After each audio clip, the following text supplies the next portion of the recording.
What are 5 things you need to consider before you purchase land here in East Tennessee? The first, you need to find out if the property has an existing survey. If you're buying a lot and it's in a subdivision, it's pretty clear cut where the lines are, the survey may not be that important. But if you're buying a large piece of acreage or you're buying a piece that has been cut out of a larger piece of acreage, you want to see that survey. You want to know exactly what property you're buying.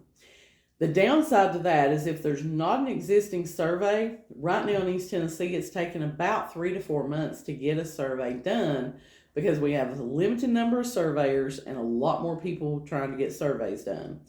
So if they have an existing survey, that really helps to speed the process up. The survey is going to help you see the size and the shape of the property and make an informed decision about whether or not that's going to meet your needs. Second thing you need to consider are the zoning restrictions. So a lot of people call and they want unrestricted land. Well, it turns out they really don't need unrestricted land. They just don't want to be in an HOA. So if it's unrestricted, typically that means anything goes. You can have a single wide, double wide, RV, camper, whatever on the property, and nobody's going to say anything to you. You could have 5 junked up cars sitting in the yard. Nobody's going to say anything to you.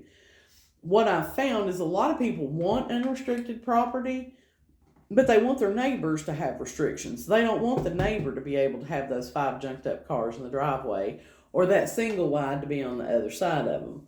And so I have to remind people that if you're unrestricted, everybody around you is going to be unrestricted. So a lot of times people think they want unrestricted when really they just want a little bit of acreage where they can build a house and not have somebody right on top of them.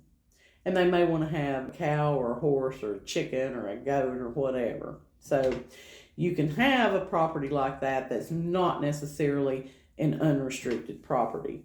The third thing you want to consider are the access to the utilities.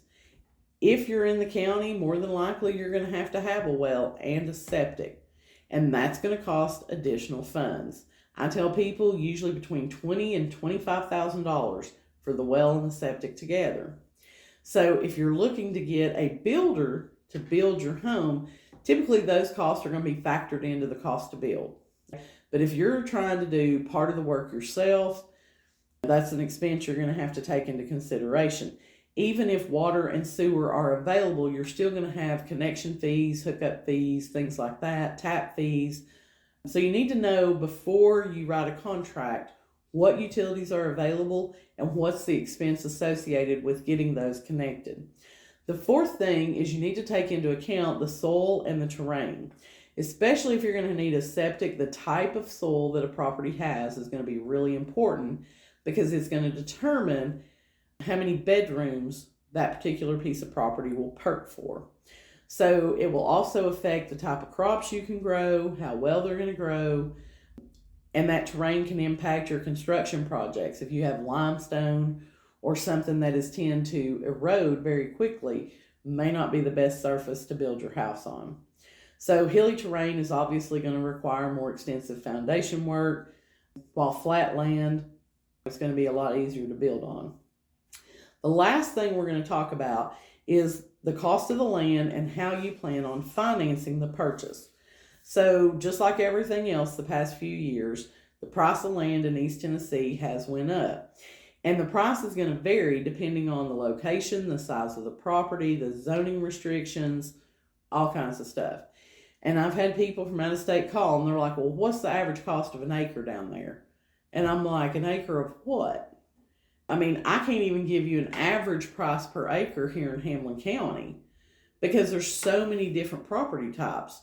If you're looking at 15 to 30 acres that's all wooded and mountain land because you want to go hunting, that's going to sell a lot cheaper per acre than if you're looking for 5 to 10 acres that's cleared where you can buy a house and put a barn and have a garden. So there's no across the board, this is the average price per acre here in East Tennessee because it's going to vary so widely.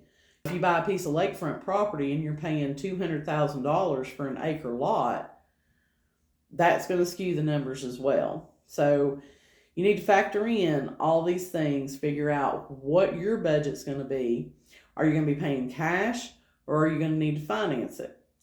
You cannot finance land like you do a house. You're not going to go to a mortgage broker. You're going to have to contact your local bank. We have some credit unions here in the area that offer some aggressive financing for land. And then if it's a larger purchase, we have Rural First, which is a division of Farm Credit, and they will finance it. You're going to have like 720 plus credit scores. You're going to have at least 15% down, but they do offer some pretty attractive options for financing larger tracts. A lot of people call wanting owner financing, and that's just not a very common thing right now. So a lot of people dream of having this rent to own type situation on their land, and we're not seeing a ton of that here in East Tennessee. So if you can't pay cash, you're going to need to look at your financing options within your local banks or with Rural First. So these are just a few of the things that you really need to consider and think about when you're wanting to buy land here in East Tennessee. You need to do your research. You need to understand the regulations and restrictions on land and have a clear understanding of all the costs that are involved. So by taking these steps, you'll be a much more informed buyer and you'll be able to narrow down your choices a lot easier. If you're looking to buy or sell land here in East Tennessee, I'd love to work with you. Send me a DM or leave a comment below and let's talk.